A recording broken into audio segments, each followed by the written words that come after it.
Magandang tanghali sa ating lahat. Ako si Katarina Cat Vlogs, ang inyong Batanggenyong mangyan. Dahil sa init ng panahon ngayon, tayo gagawa ng konting shake. Yung mabilisan lang, yan. Lagyan lang natin ng saging at saka ng ibab na gatas.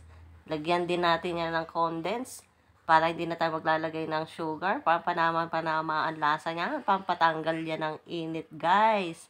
Yan, lagyan na din natin ng water para naman na-refresh tayo mamaya at ikot-ikutin lang natin yung takip niyan, yan. Itataob na natin yan para dyan natin yan ay ating pipinuin sa blender natin. Dahil sobrang init ngayon, ang kaya ko lang tanggalin ng init ay ang init ng sobrang init. Pero yung init guys na, alam mo na kung anong init, ay hindi ko rin kayang tanggalin yan. Ay naman, tuo naman. At yan na nga, natapos na, isalin lang natin yan.